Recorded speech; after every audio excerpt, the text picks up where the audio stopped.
J'ai discuté avec des dizaines de médecins, de scientifiques, de spécialistes dans le cadre de mon podcast Limitless Project sur la performance humaine.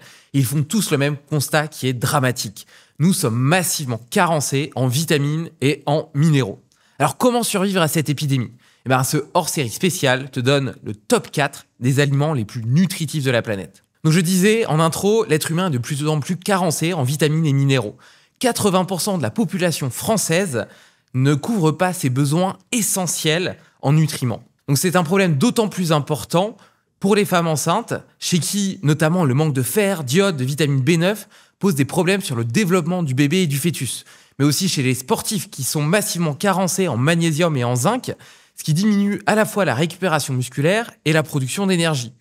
Mais également chez les personnes âgées, chez qui les déficits en vitamine D et en vitamine B12 attaquent et diminuent la densité osseuse et les fonctions cognitives.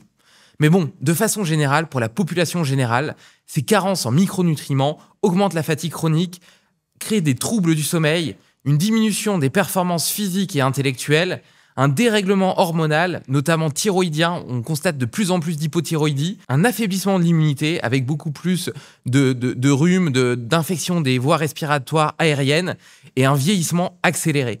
Donc c'est vraiment pas anodin. Les raisons de ces carences massives sont d'une part l'appauvrissement des aliments. Les fruits et légumes qu'on consomme sont de plus en plus pauvres en vitamines et en minéraux, notamment à cause des monocultures qui appauvrissent les sols. Il faut quand même se dire que tous les vitamines et minéraux des fruits et légumes, en fait, ils viennent de ce qu'ils captent dans le sol et dans les racines. Donc si le sol il est épuisé parce qu'on cultive toujours la même chose dessus, naturellement, ils vont moins en développer. Et de plus, ils développent aussi des défenses antioxydantes, les fruits et les légumes, pour se défendre contre des agresseurs naturels que sont les UV, les autres insectes, les tempêtes, etc. Sauf qu'aujourd'hui, on leur donne des engrais, des pesticides, etc. Bref, ils sont tout le temps protégés. Donc, ils vont développer beaucoup moins de défenses. Et ces défenses, en fait, c'est les vitamines que nous, on consomme. C'est les antioxydants, c'est les polyphénols. Donc, on constate que les fruits et légumes ont jusqu'à 40% de micronutriments en moins qu'il y a 50 ans. La deuxième cause, c'est lié aux produits ultra transformés, qui représentent aujourd'hui 40 à 50% de notre alimentation. C'est énorme, alors qu'ils ne sont riches qu'en calories vides. C'est-à-dire que certes, ils sont très caloriques, ils ont beaucoup de densité énergétique, mais très pauvres en micronutriments, très pauvres en vitamines et en minéraux. Par ailleurs, on constate aussi une augmentation de l'hyperperméabilité intestinale et une santé du microbiote qui est en baisse. Donc ça, c'est dû à la présence d'additifs, de gluten, de polluants. Tous ces stresseurs viennent attaquer notre muqueuse intestinale et diminuent petit à petit sa capacité d'absorption. Et oui, parce qu'en réalité, la muqueuse intestinale, c'est vraiment une barrière qui est là pour filtrer les bonnes molécules des mauvaises, pour laisser rentrer tout ce qui est bon pour nous et laisser à l'extérieur tout ce qui est pathogène. Le problème, c'est qu'à force d'être tout le temps attaquée, elle est constamment inflammée et donc elle ne peut plus effectuer correctement son travail. Et c'est ce qui explique d'ailleurs en partie toutes les réactions auto-immunes, les allergies, etc. Et le dernier point, c'est le stress chronique. Parce que ce stress chronique, il va diminuer la qualité de digestion. En fait, pour digérer, il faut qu'on soit sur le système parasympathique. Le système parasympathique, c'est le système du repos et de la détente. C'est le système du calme. Celui qu'on arrive à activer lorsqu'on s'apaise, qu'on ralentit notre respiration, qu'on médite, etc. Et donc ça, c'est vraiment fondamental parce que c'est seulement dans ce contexte-là que la digestion peut fonctionner correctement. Sauf que nous, ce qu'on fait, c'est qu'on mange distraitement en regardant la télé ou en étant en train de travailler. On avale un sandwich en 10 minutes. Ça permet pas une digestion optimale. Et donc, ça permet pas d'absorber correctement tous les micronutriments de notre alimentation. Donc, notre alimentation, elle est d'une part plus pauvre. Et en plus de quoi, on a une muqueuse intestinale qui est moins capable d'aller capter ce qu'il faut dedans et des qualités digestives qui sont pas opérationnelles. Et de plus, ce stress chronique augmente nos besoins. Oui, parce que le stress, en fait, il génère des réactions physiologiques dans le corps qui nécessitent des cofacteurs. Ces cofacteurs, c'est quoi ? C'est par exemple des minéraux. Le magnésium, il est impliqué dans plus de 300 réactions métaboliques dans le corps et notamment, il est hyper sollicité par le stress. Donc plus on est stressé physiquement ou stressé intellectuellement, plus on va avoir besoin de magnésium. Donc d'un côté, on a moins de magnésium dans l'alimentation, on l'absorbe moins bien et en plus, on a besoin de plus de magnésium. Ce qui fait un effet systémique et qui fonde justement ces carences dont je parlais. Alors comment on s'en sort ? L'aliment le plus nutritif de la planète, et de loin, c'est le foie de bœuf. C'est vraiment un super aliment oublié. J'ai lu une étude de Tibel, c'est un chercheur américain, qui justement face à cette épidémie de carence aux États-Unis s'est amusé à classer les aliments par densité nutritionnelle, en se disant grâce à ça, je vais pouvoir donner un outil à la population américaine pour les aider à régler leur carence.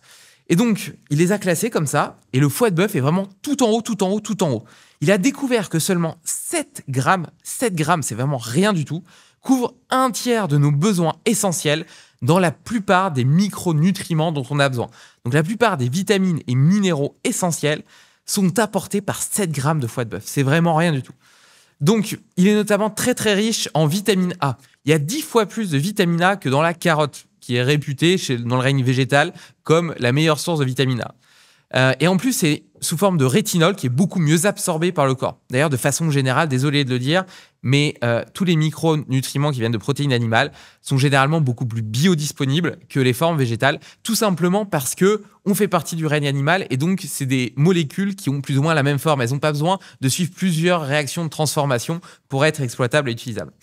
Et donc cette vitamine A sous forme de rétinol, elle sert à la vision, à la santé de la peau, mais aussi à la production des lymphocytes T qui sont vraiment les soldats d'élite de notre système immunitaire et qui nous permettent de faire face à la plupart des pathologies et joue même un rôle dans la fertilité. Et ça, c'est intéressant quand même de le noter parce que on pointe de plus en plus, je vois de plus en plus d'articles, etc., qui disent que les populations occidentales ont du mal à avoir des enfants. Il y a une baisse générale de la fertilité, que ce soit chez les hommes et chez les femmes. Et potentiellement, on peut la relier à ces carences micronutritionnelles. Ensuite, ce foie de bœuf, il est très très riche en vitamines du groupe B. Alors toutes les vitamines du groupe B qui travaillent en synergie et qui jouent des rôles sur beaucoup de fonctions métaboliques cruciales, que ce soit sur l'ADN, la production d'énergie, le métabolisme du glucose, des lipides, etc. C'est vraiment à la fois des vitamines essentielles dans le fonctionnement normal du corps, mais c'est aussi des cofacteurs qui rentrent en compte dans la production, notamment du glutathion, qui est le maître antioxydant, et dont les niveaux sont considérés comme l'un des principaux facteurs prédictifs de vieillissement cellulaire. Donc voilà, vraiment hyper important, et notamment en vitamine B12, dont la plupart des gens manquent, il faut le savoir quand même. La B12, la plupart des gens sont carencés, et ça sert à plein de trucs, aux globules rouges, la production des globules rouges, donc qui vont transporter l'oxygène dans le sang et permettre à nos cellules de respirer, de créer de l'énergie. Donc ce qu'on appelle la respiration cellulaire, donc l'utilisation de l'oxygène par les mitochondries qui permet de créer de l'énergie pour les fonctions élémentaires du corps, le sport, réfléchir, le système immunitaire, réparer les tissus, etc. Tout ça, ça nécessite de l'oxygène et donc des globules rouges. Ça joue aussi sur donc cette vitamine B12, sur la construction des gaines de myéline. Et la myéline, c'est une espèce de gaine isolante, comme un petit peu celle qu'on a autour des fils électriques, qui viennent autour des axones de nos neurones et qui permet à ce que l'influx nerveux soit plus rapide. Donc potentiellement, ça permet à notre cerveau de mieux fonctionner, de réfléchir plus vite et d'être plus efficace. Ça joue aussi dans la conversion des nutriments en énergie, dans la synthèse et la réparation de l'ADN. Donc l'ADN, c'est quand même notre patrimoine génétique. Nos cellules sont constamment en train de se diviser, de se renouveler, de se recréer. On dit qu'en moyenne, toutes les cellules du corps sont renouvelées toutes les 3 semaines. C'est-à-dire que les cellules que j'ai là maintenant sont différentes de celles que j'avais 3 semaines avant. Et dans ces processus de division, potentiellement, l'ADN doit se répliquer. Et s'il y a des bugs, s'il y a des erreurs dans la réplication, c'est ça qui peut fonder la prolifération de cellules cancéreuses, etc. Donc c'est vraiment hyper important de préserver cet ADN et la vitamine B12 y contribue. Elle a un impact aussi sur le système immunitaire, sur le développement neurologique du fœtus. Et là, je fais vraiment une emphase sur les femmes enceintes parce que j'ai lu une étude qui montrait que les femmes enceintes étaient de plus en plus carencées en fer et en vitamine B12, qui sont 2 éléments essentiels au développement du fœtus et du bébé. Donc, il est vraiment crucial et fondamental pour elles de faire attention à cette vitamine B12 et au fer. Et ça tombe bien parce que justement, les abats, et notamment le foie de bœuf, est extrêmement riche dans les deux. Dans le fer héminique, qui est une des formes de fer, qui est la forme de fer la plus assimilable par l'organisme. Je reviens à ce protéine végétale vs protéine animale. Le fer qui vient de la viande est beaucoup plus biodisponible et beaucoup plus assimilable par le corps que celui qui vient des végétaux. On fait le même constat d'ailleurs pour le zinc. Et ce qui est intéressant, c'est qu'avoir une petite source de zinc qui vient de source animale va augmenter la biodisponibilité générale du zinc de toutes les autres formes. C'est-à-dire que ça va aussi augmenter la biodisponibilité du zinc qui vient des végétaux. Donc, c'est vraiment intéressant à prendre en compte. Et donc, le foie, d'ailleurs, est très riche en zinc, qui est vraiment central dans le système immunitaire. D'ailleurs, il y a plusieurs médecins qui ont mis en exergue et montré dans des études qu'une supplémentation en zinc pendant un rhume divisait par 2 la durée de la maladie. C'est quand même pas rien. Un rhume ou une maladie qui dure en moyenne 1 semaine, plutôt qu'elle dure 1 semaine, va durer 3 jours. C'est quand même assez génial. Donc, je reviens à la vitamine B12 qui permet aussi d'améliorer la santé cérébrale et de prévenir les maladies neurodégénératives. Attention néanmoins, toutes ces vitamines du groupe B sont des vitamines hydrosolubles. Ça veut dire qu'elles sont sensibles à la cuisson. Donc, de manière générale, il faut éviter de surcuire, de trop cuire les aliments pour avoir la meilleure biodisponibilité possible des vitamines hydrosolubles, donc telles que les vitamines du groupe B, les vitamines C, etc. Donc j'en ai parlé, le fer héminique qui est très biodisponible, indispensable au transport de l'oxygène également, et donc ça rejoint vraiment l'aspect synergique avec la B12 et la production des globules rouges. Et puis le foie, il est aussi très riche en cuivre qui soutient la production des neurotransmetteurs. Donc les neurotransmetteurs, c'est ce qui permet vraiment à nos neurones de communiquer entre eux. Donc tout à l'heure, on a amélioré cette gaine de myéline le long de l'axone qui permet de faire transiter le chemin électrique, le signal nerveux. Et ensuite, là, on a quelque chose qui vient jouer sur la production des neurotransmetteurs, donc sur la communication synaptique entre 2 neurones. Et d'ailleurs, le cuivre intervient aussi dans la santé des os et des nerfs. Et donc, les nerfs, en réalité, c'est ces prolongements justement des neurones qui permettent de transmettre l'information du cerveau et de la moelle épinière jusqu'à la périphérie, les organes, les muscles, etc. Et d'ailleurs, nos ancêtres, les chasseurs-cueilleurs, ne s'y trompaient pas. Pour eux, les abats, c'était les premiers morceaux consommés après une chasse. D'ailleurs, ils étaient souvent réservés aux chefs et aux femmes enceintes pour leur haute densité nutritionnelle. Donc c'est assez marrant parce que ça a toujours fait partie de l'histoire humaine, jusqu'à nos grands-parents d'ailleurs. Vous pouvez demander à vos grands-mères, vos grands-pères, je suis sûr qu'ils mangeaient des abats. Et ils ont disparu avec l'essor des produits ultra transformés, de la viande standardisée et cellophanée qu'on trouve en grande surface. Et donc petit à petit, on a désincarné ce côté viande. On a presque oublié que ça venait d'un animal. Et on a commencé à générer une forme de dégoût pour les abats. Et donc aujourd'hui, la moitié est jetée à la poubelle ou alors est utilisée pour la pet food. Donc soit on les donne à manger aux chiens, soit on les jette à la poubelle. Alors qu'on parle de l'aliment le plus nutritif de la planète. C'est quand même un non-sens, quoi. Et derrière, qu'est-ce qu'on va faire? On va dépenser un fric monstre dans des compléments alimentaires, des multivitamines, des multiminéraux. C'est quand même absurde. Moi, ma conviction, c'est que la responsabilité de l'éleveur, c'est d'offrir la meilleure qualité de vie possible à ces animaux, avec notamment du pâturage, un élevage en liberté, une nourriture à l'herbe, etc. Des races plus rustiques, parce que les races hyper sélectionnées vont avoir tendance à avoir une masse musculaire très importante et proéminente qui cause des problèmes inflammatoires, des problèmes respiratoires, des douleurs de dos, etc. Donc la responsabilité de l'éleveur, c'est vraiment ça, offrir les meilleures conditions de vie possibles à l'animal. Et la responsabilité du boucher, c'est vraiment d'honorer son sacrifice en valorisant chaque partie, chaque morceau. Donc, bien évidemment, ne pas jeter à la poubelle le foie de bœuf. Et c'est ce qu'on fait avec le haché féroce. Il est composé à 80% de viande de bœuf nourrie à l'herbe et à 20% d'abats dont tu ne soupçonneras même pas l'existence. C'est ça qui est bien, étant donné que les deux sont mélangés ensemble, ça a l'aspect d'un steak, c'est meilleur qu'un steak classique parce que c'est beaucoup plus goûteux, beaucoup plus onctueux. Ça tient, c'est pas comme une semelle qu'on fait cuire et puis à la fin t'as un truc tout sec. Non, c'est vraiment super bon. Il suffit de regarder sur notre site, on a plus de 180 avis clients, ils sont tous de 5 étoiles. Et en même temps, c'est infiniment plus riche en micronutriments, vitamines et minéraux. C'est pour ça qu'on recommande la consommation de 2 hachés féroces par semaine et ça suffit à couvrir la plupart de nos besoins en micronutriments. Donc à ce moment-là, on n'a presque plus besoin de prendre de compléments alimentaires. Donc par contre, comme j'ai dit, attention à la qualité. Parce que le foie, c'est vraiment le filtre du corps. Il accumule tous les polluants. Donc ça, c'est vrai chez nous. Notre foie, c'est vraiment à la fois une banque qui va stocker des calories, etc., pour nous permettre de faire face à des besoins énergétiques pendant des périodes de jeûne, à commencer par la nuit, quand on mange pas, etc. Mais il accumule aussi tous les polluants parce qu'il a une action détoxifiante. Donc c'est lui qui va aller tamponner tous les xénobiotiques, etc., qui peuvent venir de notre environnement. Donc c'est la raison pour laquelle je pense qu'il faut vraiment choisir des foies de très très bonne qualité. Et nous, chez Pharos, on fait des tests en labo pour vérifier l'absence de métaux lourds, l'absence de résidus médicamenteux et l'absence de pesticides. Parce que le principe numéro 1, c'est d'abord ne pas nuire. Ensuite, nourrir avec des produits à haute densité nutritionnelle. Et enfin, durer, c'est-à-dire s'inscrire dans une démarche additionnelle, proactive, positive, durable, régénérative avec la nature et l'environnement. À cet égard, le bœuf d'herbe, donc le bœuf nourri à l'herbe, est vraiment un game changer en termes de qualité. Et là, je ne parle pas que de foie, je parle de viande aussi. Ça fait vraiment toute la différence. Ça fait la différence pour l'environnement, ça fait la différence pour le bien-être animal, mais ça fait aussi la différence d'un point de vue santé et qualité de la viande. Ainsi, le bœuf d'herbe est 4,1 fois plus riche en oméga 3 que le bœuf industriel. D'ailleurs, il a un ratio oméga 3, oméga 6 d'à peu près 1 pour 2, qui est optimal pour la santé humaine, alors que le bœuf industriel a un ratio de 1 pour 15, voire 1 pour 20, ce qui le rend pro-inflammatoire. Donc ce bœuf d'herbe, il est 3,1 fois plus riche en alpha-tocophérol, qui est une forme de vitamine E, 9,4 fois plus riche en niacine, qui est une vitamine et qui est la vitamine B3, 2,6 fois plus riche en composés phytochimiques bénéfiques. On observe aussi des marqueurs de stress oxydatif significativement plus faibles, signe d'une meilleure santé métabolique et une meilleure fonction mitochondriale. Donc le bœuf féroce, il est garanti nourri à l'herbe, sans maïs ni soja. Il faut savoir que le maïs et le soja, c'est source d'oméga 6. Donc c'est ça qui déséquilibre en fait le ratio.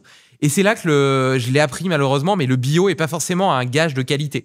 Certes, c'est mieux d'un point de vue bien-être animal et environnemental, mais dans une alimentation bio, jusqu'à 40% peut provenir justement de maïs et de soja pourvu que ça vienne de l'agriculture biologique. Or, ça déséquilibre le profil d'acide gras.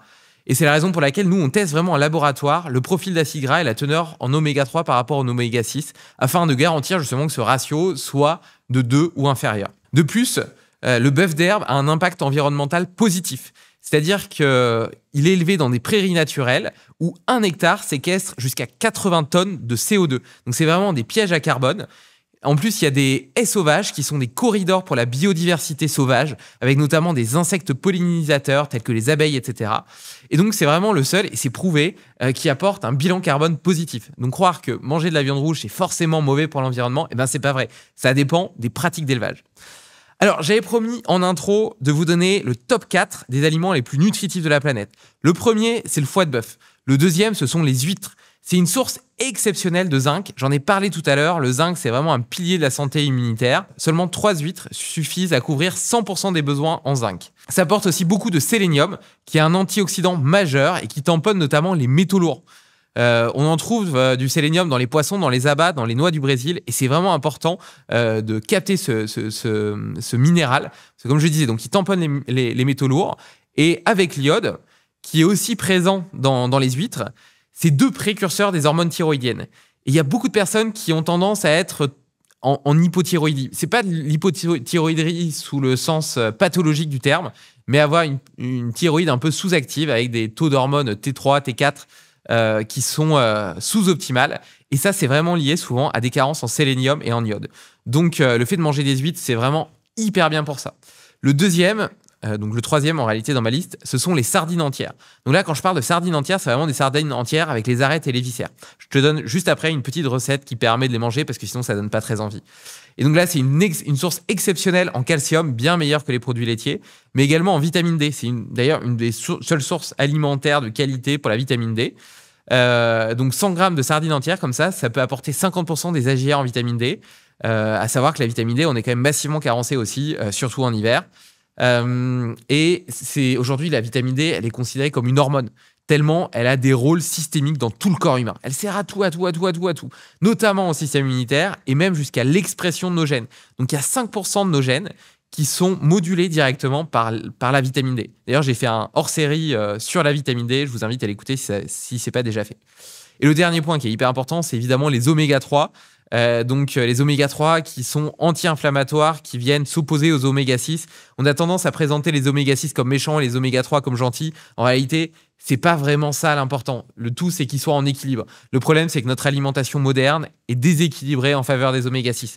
Donc, diminuer d'un côté les sources d'oméga 6, notamment en choisissant du bœuf d'herbe plutôt que du bœuf industriel, et de l'autre côté, apporter des oméga 3 de qualité comme la consommation de poissons gras, c'est hyper important. Et d'ailleurs, c'est considéré aujourd'hui par les chercheurs comme le 8e facteur prédictif de mortalité. Donc le statut en oméga 3, c'est considéré comme un facteur prédictif de mortalité aux côtés de l'hypertension, du tabac, de la consommation d'alcool, etc. Donc c'est vraiment fondamental.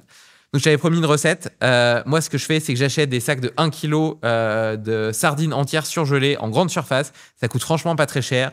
Je les cuis au vitaliseur de Marion. Ensuite, je les mixe avec des capres, des petites capres et de l'huile d'olive. Ou alors avec de la mayonnaise maison que j'ai fait.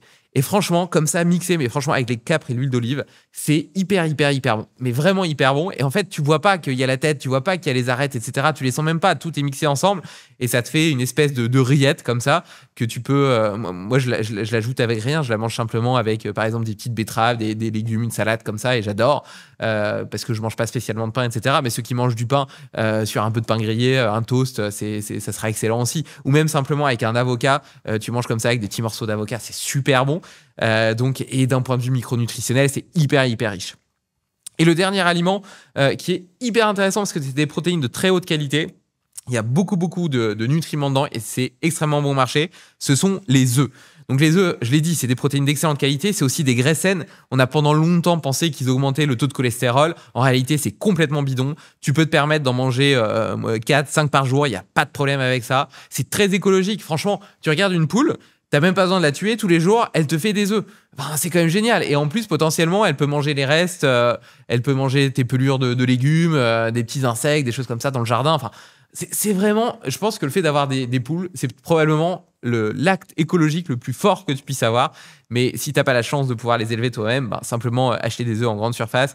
Évidemment, des œufs bio élevés en plein air, pas des poules en batterie, parce que ça c'est un drame. Ne serait-ce que sur le plan du bien-être animal, c'est un non-sens. Je comprends même pas comment est-ce que l'humain a pu imaginer à un moment mettre 9 poules au mètre carré. Enfin, moi, c'est quelque chose qui me dépasse. D'ailleurs, c'est pour ça que je mange jamais genre de sandwich triangle en pompe à essence, etc. Parce que parfois, ils mettent des œufs dedans. Bon, déjà, je mange pas de pain, mais soit. Et ils mettent des œufs dedans ou des salades comme ça. Et je suis jamais sûr de la qualité de ces œufs. Et j'ai déjà visité un poulailler industriel et c'est horrible. Et donc les œufs, ils sont aussi riches en choline. Et la choline, donc c'est un précurseur d'un neurotransmetteur hyper important qui est l'acétycholine, qui joue dans la mémoire, l'apprentissage, l'humeur, la formation des membranes cellulaires, le métabolisme des lipides. Donc, et notamment l'équilibre entre bon et mauvais cholestérol. Et donc là, encore une fois, ça remet en perspective cette espèce de mythe, de dogme qu'on a cru pendant un moment que le jaune d'œuf, comme il était riche en graisse, il allait augmenter les taux de cholestérol. En réalité, ça a plutôt tendance à avoir des facultés cardioprotectrices. Donc justement, prévention des maladies cardiovasculaires et du phénomène du foie gras. Voilà. Et donc l'alimentation moderne est généralement trop pauvre en cette choline qu'on trouve dans les œufs et devine quoi, également dans le foie de bœuf et le foie de poulet. Donc encore eux, les abats sont de nouveau à remettre sur le devant de la scène. De façon générale, les abats, que ce soit le foie de bœuf, le foie de poulet, les rognons, etc., sont hyper riches, hyper denses d'un point de vue micronutritionnel. Donc, en conclusion, moi, ce que je te conseille, c'est évidemment de manger des hachés féroces 2 fois par semaine parce que ça couvre la plupart de tes besoins en micronutriments. Et puis en plus, c'est délicieux, tu te fais plaisir, tu sais que c'est bon pour l'environnement, que le bien-être animal est préservé et qu'il n'y a aucun composé nocif dans ce que tu es en train de manger.